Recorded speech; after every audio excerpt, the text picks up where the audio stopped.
All right, welcome everybody. We're excited to jump into this one. We're going to be talking about the new rules of marketing in the age of AI search. Oh my goodness, this is going to be fun. To do that, we brought on Gerald Murphy. He's currently lead digital strategy over there at SEMrush. Gerald, thanks for joining. How are you? Thanks very much for having me, Gabe. I'm really excited to be here. Yeah, I think this is going to be a fun one. I mean, you guys are right at the forefront of so much that's going on. Obviously, that just the word search, to be honest, is like, what the heck's going on here? So I'm excited to pick your brain on some of this stuff. But before we jump in, tell us a little bit about that. You obviously been doing some evangelist type stuff. You're talking to a lot of people. Tell us a little bit about your role and some of the cool things you guys are doing there at SEMrush. Yeah, so my role in its simplest form is to promote the company internally and externally. And how I do that internally at the organization is I bridge the gap between our sales organization on one side and our product and data team on the other. So helping Mm. them to understand and see where is their connection, what are customers, prospects, and customers alike looking for, and then I try and fill those gaps. Okay, I love it. Yeah, look, that's what we want to hear today because I think we need to solve some of these problems. So Absolutely. let's dive in. In your role, you've worked with a lot of, I think, big brands, agencies, leaders, SaaS companies, etc. How does that mix of experience help you advise some of these marketing leaders on adapting to this new AI search era? I think one of the big things that AI in particular is doing is it's bringing digital marketing much closer to traditional marketing.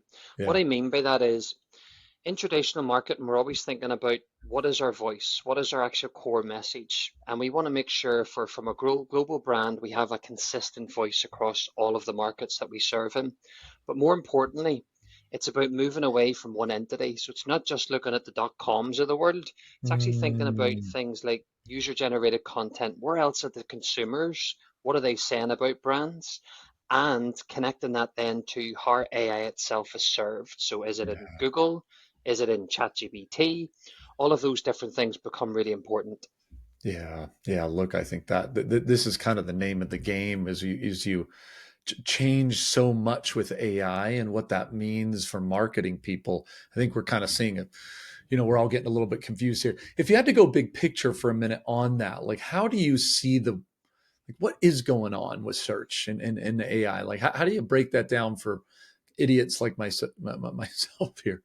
I think, if you break it down, Google primarily was the front door to the internet. So if anyone wanted to find something, they went to Google, did a search, found a website, clicked. That brand got traffic. That searcher was satisfied because they saw something that they wanted. Yeah. What's now happening with AI is the consumer journey or the funnel has completely collapsed. So, in Yeah. other words, people are getting into ChatGPT, they're making informed decisions, they're finding out about brands and products and services in AI itself without actually visiting a brand's website. Mm. And that therefore has collapsed the consumer journey. And as a result of that, we're now having to think about the brilliant basics of traditional marketing here because it's all around visibility again. It's not always around, how many clicks are we getting, what was our impression share last week. It's making sure that we're actually in the right moments at the right time. Mm.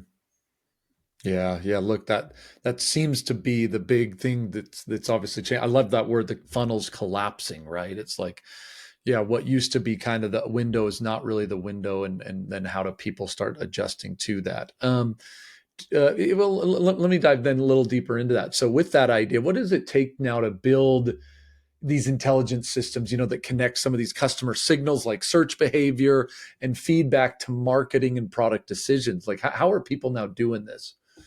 Yeah, so I think first of all, people are, and if you have any data within your organization, use it. So that's right through to social media teams. You've got a ton of data on your TikTok videos, how are people finding those on TikTok? How are Mhm. people finding things on other social media platforms? But also sharing that with search teams too. So making sure that you're actually utilizing and sharing data. I think that would be the top tip there for around like building systems internally. For Interesting. us in a software perspective, it's about making sure that we're collecting third-party data. And Okay. that's where we as software providers can really have that extra layer because brands will know year over year, my traffic has increased, decreased, for argument's sake, 10%. But using third party data, they can actually get an idea as to Is that actually a good thing? Is that a Mm. market average? Is that something I should worry about? And essentially, they can then better understand their own data. So making sure that they're utilizing their own data, making sure that they're cross-functional, and then using a software provider like the SEMrush of the world to purely get an idea as to third party versus first party data. Yeah. Yeah. That's, I mean, because with that data, you can now do so much more stuff, right? I mean, for a while, we were just back to your words, like using Google for maybe everything, but that data now is becoming so much more important, partially because, yeah, buyers are changing. But if we can get some of that data, third party data, maybe we can action it in ways that we haven't been able to action Spot before. on. And of course, brands also may looking outside their dot coms, they may have things like review websites, they may be on those. That becomes a piece of gold because Yeah. even using AI to actually process that information, if you know customers have left reviews, get AI to actually analyze those reviews. What are overall the customers like? What do they not like about us? Mm, You can go back again and update things like your FAQ pages. You can start mm. tackling things that the customers themselves have highlighted, all be that price, delivery, all of those different things can then be repositioned so that brands can then own and continually to own how our customers change and perceive their particular products. I like that. Maybe go just a little further. How are you seeing AI? It's obviously we've talked about it changing search and stuff. How it's delivered some of the results, but what are some other things? What are some of those shifts? Maybe I'd say that marketers should be really paying attention to right now as they think about some of these changes you're seeing. Big time. I think it's becoming more broad and more holistic. So it's moving away from our own brand as such and thinking about where else is our brand represented on the World Wide Web. Hmm. That becomes really important because we need to look at things like our Wikipedia pages. We also need to look at big sources that quite honestly are still cited on Google, like the Reddits of the world, all Mm, of those user-generated content. And as a result, it's moving away then from the basics of traditional marketing, but using that as a foundation to try and digitize it. So it's getting into things like PR and trying to think about how do we promote our brand on these other sources, which actually then aligns with what AI itself is doing. But yeah, secondly, how do we then utilize that to improve our digital performance? For instance, getting a link from a particular website or a blog back to yeah. your own website. Yeah, yeah. Look, I think that getting beyond the basics now and finding other ways where our brand is captured is going to be so important. How do you think marketers? You mentioned some of that high intent, the third party signals, some of that high intent search signals. People need to act on that probably like they never have before. All the competitors are starting to want to act. How do we start to identify those and kind of those high intent search signals and act on them before even our competitors do now? How do we start to do that? We have a ton of data as website owners. So you've got an idea as to how people are finding your website. Now, what becomes really powerful is Mm, when you start looking at how people are searching, it's the direct window to your audience's mind. People yeah, go onto Google and they're just typing what they're thinking. That is very powerful data. Obviously, for different brands that sell different things, they're coming to your particular product, and therefore you've got a key universe or a footprint, if you like, that's yeah. going to be a bit more specific to what your brand does.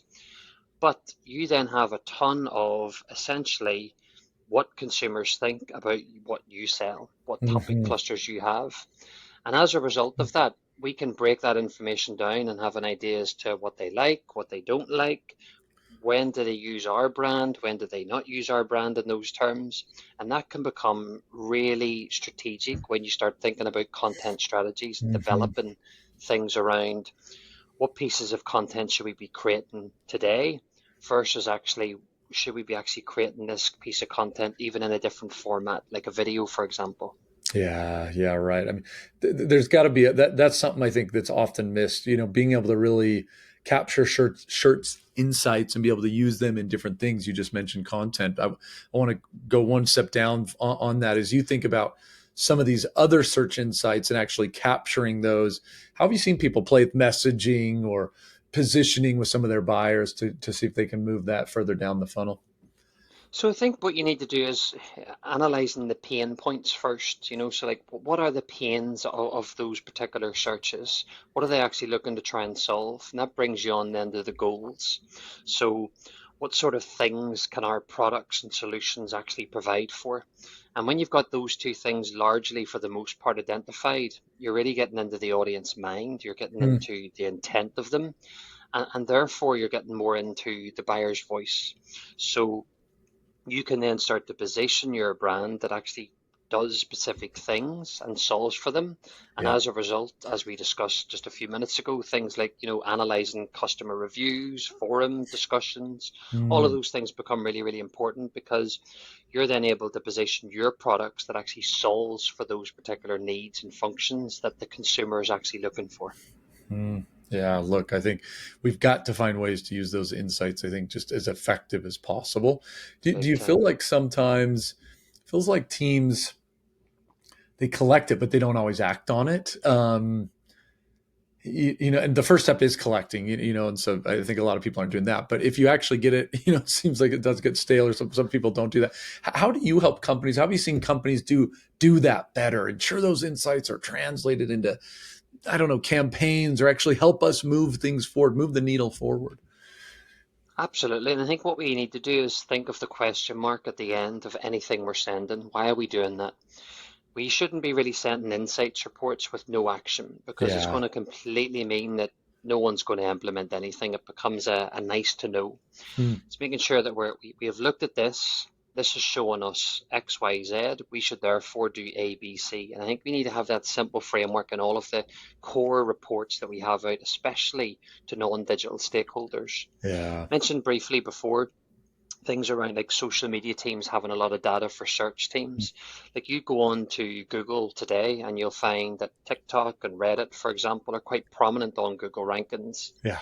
But we want to make sure that we're sharing any information that we have. We're going as a content team to our social team and asking them which of those terms actually have a high conversion rate. And that's Hmm. kind of missing in the content marketing space. And Yeah. then also making sure that the social teams are aware of tools to help them. So for instance, TikTok is basically has a section on their website called TikTok for Business. Hmm. And essentially, it's basically Google 15 years ago. They've created certain tools on there to help marketers to sell products online using video as the main source. And Interesting. as a result of knowing that information, the social media teams can actually do a lot of the work of what a content team, for example, would typically do. Wow. Wow. Yeah. This is, and some of these platforms, it's funny, for a long time, I think I didn't even think TikTok was valuable as a B2, even like a B2B solution. But man, it feels like as a marketer, you almost have got to be across all these things.